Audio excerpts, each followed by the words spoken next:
इसके पहले वीडियो में हम लोग पढ़े थे डिफ्यूजन और सेमी परमेबल मेम्ब्रेन के बारे में। आज इस वीडियो में हम लोग ऑस्मोसिस के बारे में पढ़ेंगे और ऑस्मोसिस के एग्जाम्पल के बारे में पढ़ेंगे। तो हम लोग ऑस्मोसिस के बारे में समझते हैं सबसे पहले, उसके बाद इसका डिफिनेशन देखेंगे। तो ऑस्मोसिस जो होता है आपका, इसमें बोलता है ऑस्मोसिस में कि जब हमारा एसपीएम के द्वारा प्योर सॉल्वेंट से सॉल्यूशन की ओर क्या हमारा फ्लो करता है, वाटर मॉलिक्यूल फ्लो करेगा। तो यहाँ से ये किसके द्वारा, सेमी परमेबल मेम्ब्रेन के द्वारा। तो जो इसमें स्पॉन्टेनियस फ्लो होता है कि वाटर मॉलिक्यूल फ्लो करेगा सॉल्यूशन की ओर, किधर करेगा, एक्वा सॉल्यूशन की ओर। इसलिए इसका लेयर यहाँ नीचे है और इसका लेयर ऊपर है, बढ़ गया। तो ये वाटर मॉलिक्यूल किस में जा रहा है, एक्वा सॉल्यूशन में जा रहा है। किसके द्वारा, एसपीएम के द्वारा।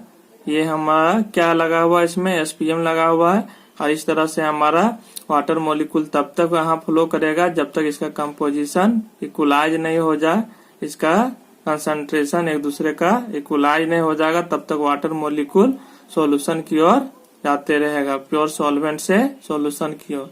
लेकिन यदि हमारा सी में देखेंगे कि दो सॉल्यूशन हमारा है और दोनों का कंसंट्रेशन हमारा क्या है कि एक का हायर कंसंट्रेशन है और एक का लोअर कंसंट्रेशन। तो हमारा जो aqua solution of with concentration C1, aqua solution with concentration C2। तो यहाँ पर जो है एसपीएम लगा हुआ है, तो C1 लेस देन है C2, मतलब कंसंट्रेशन जो सॉल्यूशन 1 का कम है सॉल्यूशन 2 से। इसलिए लोअर कंसंट्रेशन से कहा जाएगा हमारा हायर कंसंट्रेशन। तो C1 से कहा जा रहा है C2, लेकिन फ्लो क्या कर रहा है, water molecule.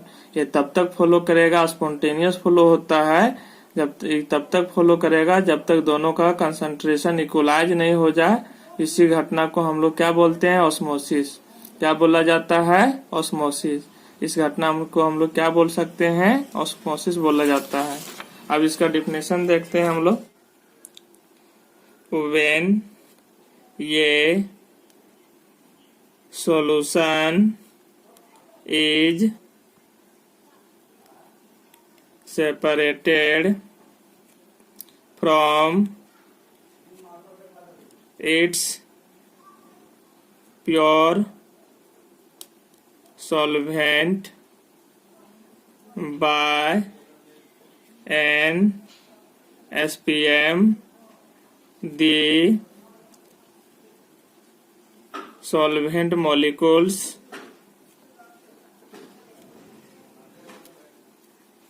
moves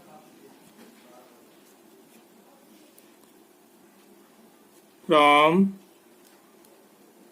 pure solvent to solution through the pores of SPM, so that the concentration of both the side of SPM में equalise.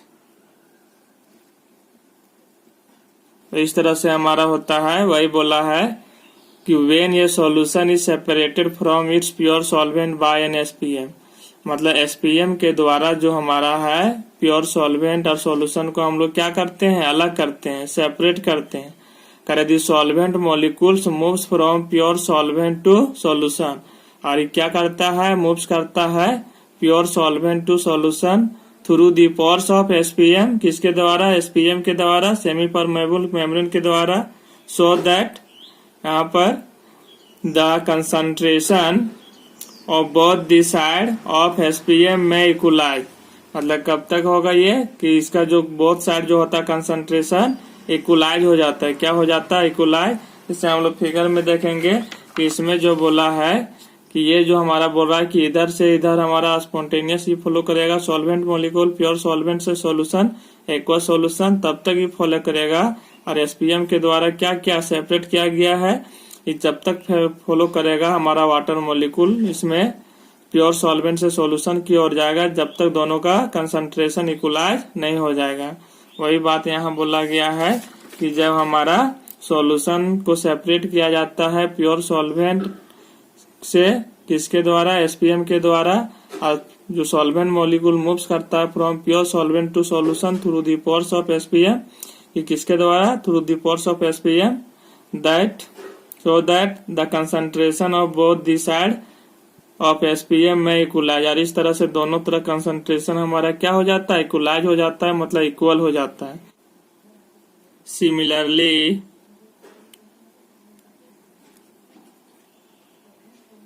the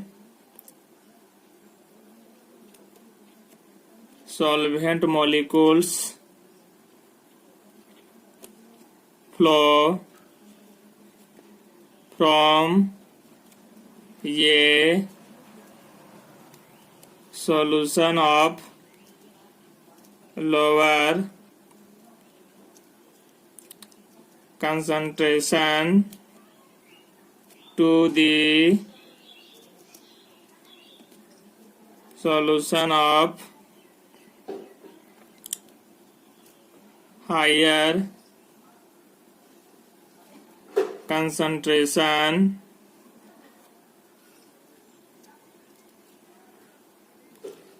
through the pores of SPM, through the pores of SPM. तो उसी तरह से यहाँ बोला कि similarly the solvent molecules flow from a solution of lower concentration to the solution of higher concentration through the pores of SPM.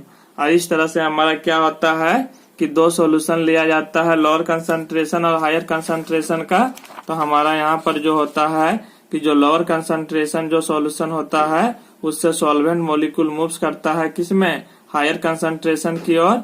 और यहाँ पर जो हमारा होता है कि इसमें जो मूव करेगा वाटर मॉलिक्यूल, और इसमें क्या होता है तब तक फॉलो करेगा जब तक इसका कंसंट्रेशन दोनों इक्वलाइज नहीं हो जाए, इसलिए इसका लेयर बढ़ जाता है, इसका लेयर घट जाता है। तो यही हुआ इसमें बोला हमारा किसके बारे में, ऑस्मोसिस के बारे में, कि similarly the solvent molecule moves from a solution of lower concentration to the solution of higher concentration through the pores of SPM।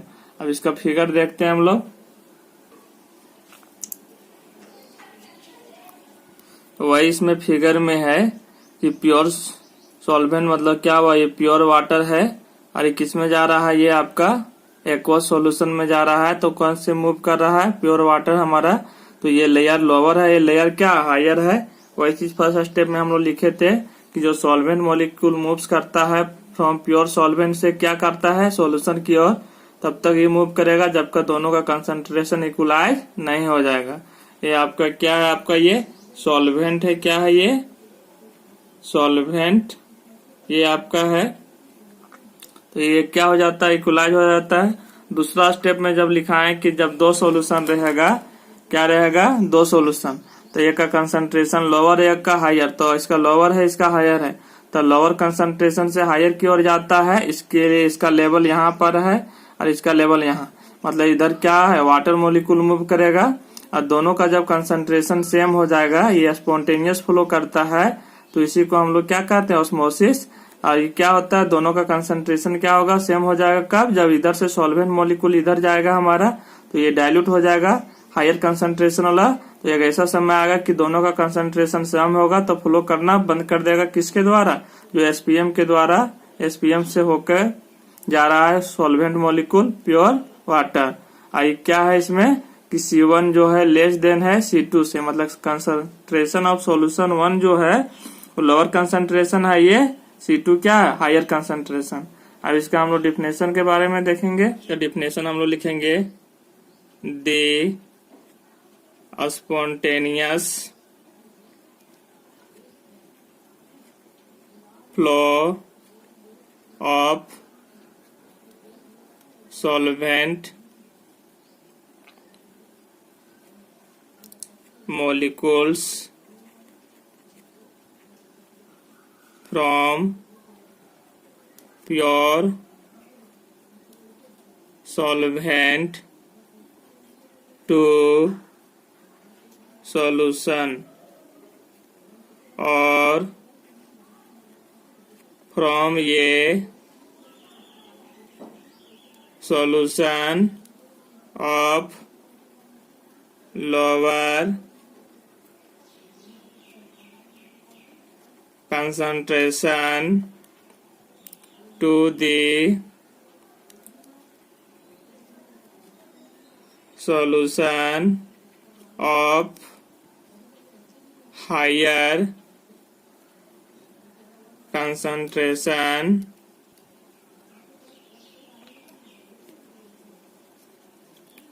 through SPM is called osmosis।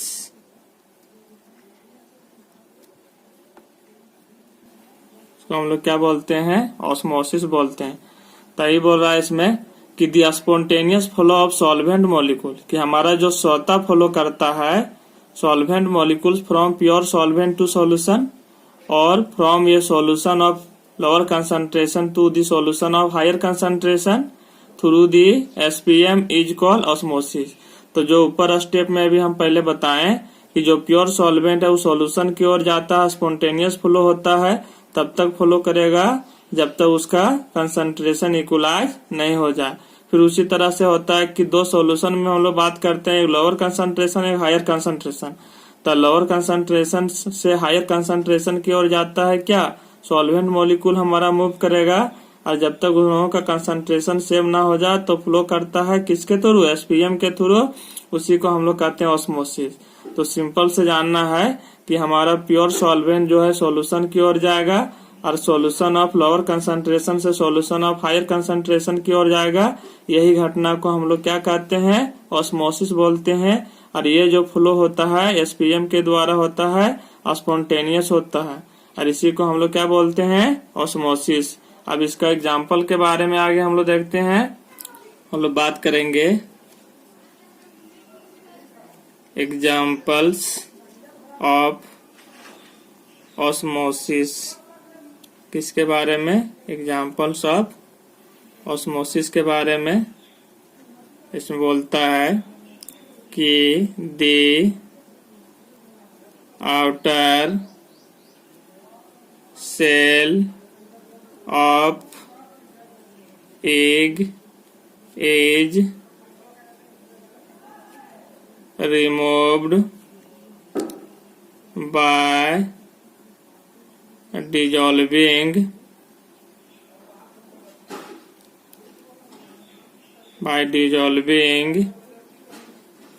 carefully in dilute HCl solution। इसमें बोल रहा है the outer cell of egg is removed, कि हमारा जो अंडा का होता है बाहरी परत, मतलब उसका जो छिलका होता है वो रिमूव कर जाएगा by dissolving carefully in dilute HCl solution में। जब अंडा को हम लोग डाइल्यूट HCl सॉल्यूशन में क्या करते हैं, उसमें हम लोग क्या करते हैं? डुबाते हैं, डिजोल्व करते हैं, तो उसका जो छिलका है वो रिमूव कर जाता है। किसका? अंडा का। क्या होता है? रिमूव कर जाता है, वो सॉलिड फॉर्म में बन जाता है। तो इसमें जो रिएक्शन जो होता है आपका करता है CaCO3, कैल्शियम कार्बोनेट होता है ये सॉलिड के फॉर्म में, और इसको क्या 2HCl से हम लोग एक्वस के फॉर्म में रिएक्शन करते हैं। तो ये हमारा क्या बना लेता है? CaCl2 किस में चला जाएगा? एक्वस में, और हमारा क्या निकल जाएगा? H2O। क्या होता है? ये लिक्विड के फॉर्म में। तो इस तरह से हम लोग बोल सकते हैं कि 10 वी गेट, इस तरह से हमको मिलता है कि एग मटेरियल इनक्लोज्ड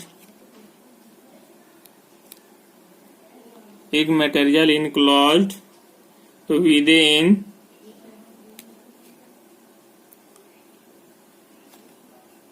SPM। मतलब इस तरह से हमारा होता है कि हमारा मिलता है कि इग मटेरियल जो हमारा होता है वो इनक्लोज हो जाता है किसके विद इन SPM के द्वारा, किसके दौरान कि हमारा इनक्लोज हो जाता है मतलब बंद हो जाता है। क्योंकि कि when it is added to distilled water, जब हम लोग क्या करते हैं डिस्टिल वाटर में ऐड करते हैं comma water molecules inter into the egg and it's size increases. और इस तरह से इसका साइज क्या होता है बढ़ जाता है। When it is added to distil water, क्या करते हैं डिस्टिल वाटर में जब इसको हम लोग ऐड करते हैं किसको अंडा को, जब हम लोग डिस्टिल वाटर में क्या करेंगे ऐड करेंगे तो water molecule inter into the egg and it's size increases. और इसका साइज हमारा क्या होता है बढ़ जाता है, मतलब अंडा का साइज क्या हो जाएगा बढ़ जाएगा।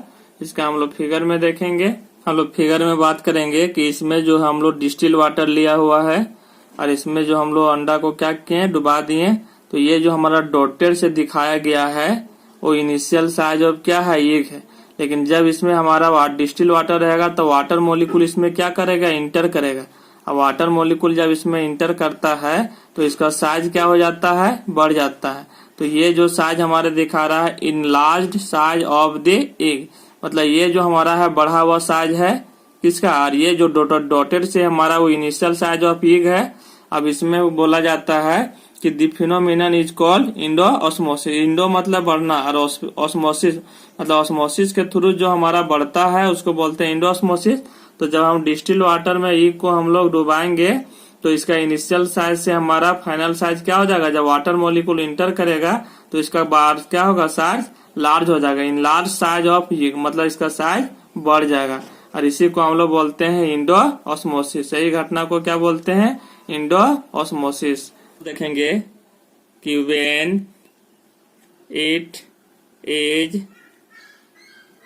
Added to conc NaCl solution water molecules come out of the egg and its size decreases and its size decreases। और इसमें क्या आता है कि जब हम लोग इसको when it is added to conc NaCl solution, जब हम लोग NaCl सॉल्यूशन कैसा रहेगा कॉन्क कंसंट्रेटेड सॉल्यूशन में जहाँ उसको हम लोग ऐड करते हैं तो वाटर मॉलिक्यूल्स कम्स आउट, मतलब वाटर मॉलिक्यूल हमारा क्या होगा निकल जाएगा। कम्स आउट मतलब निकल जाना ऑफ द एग, किससे एग से, एंड इट साइज डिक्रीजेज। तो हम लोग कॉन्क NaCl सॉल्यूशन में जब हम लोग वाटर एग को उसमें क्या करेंगे ऐड करेंगे तो एग का वाटर मॉलिक्यूल हमारा क्या होगा कम आउट हो जाएगा बाहर निकल जाएगा। तो एग का साइज हमारा क्या हो जाता है घट जाता है डिक्रीज हो जाता है। क्या फिगर में हम लोग देखेंगे इसमें कॉन्क NaCl सॉल्यूशन लिए हैं और हम लोग एग को क्या किए इसमें हम लोग ऐड कर दिए। तो ये जो हमारा कॉन्सनट्रेटेड रहता है तो ये एग मटेरियल है, इससे हमारा वाटर मॉलिक्यूल बाहर आ गया। तो ये हमारा ये डॉटेड से दिखा रहा है वो क्या था इनिशियल साइज ऑफ क्या था हमारा एग साइज ऑफ एग था। अब इससे वाटर मॉलिक्यूल बाहर आ गया तो ये छोटा हो गया सिकुड़ गया, पूरा क्या हुआ सिकुड़ गया और छोटा हो गया, वही कहलाता है डिक्रीज साइज ऑफ एग। क्या कहलाता है डिक्रीज साइज ऑफ एग। और इसको बोलते हैं दी फिनोमिनन इज कॉल्ड एक्सोऑस्मोसिस और इसी को हम लोग बोलते हैं एक्सोऑस्मोसिस। यह घटना को क्या बोला जाता है एक्सोऑस्मोसिस, कि जब हम लोग एग को कंसंट्रेटेड में डुबाया जाता है तो उसका वाटर मॉलिक्यूल बाहर आ जाएगा और उसका साइज घट जाएगा। लेकिन हम लोग डिस्टिल में डुबाए थे तो उसका साइज क्या हुआ बढ़ गया, क्योंकि वाटर मॉलिक्यूल उसमें इंटर कर जाता है। इसको बोलते थे हम लोग इंडोऑस्मोसिस।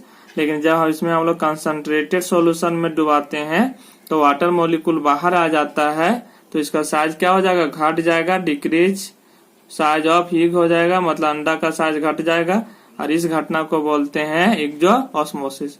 नेक्स्ट वीडियो में हम लोग पढ़ेंगे ऑस्मोटिक प्रेशर के बारे में। Thank you.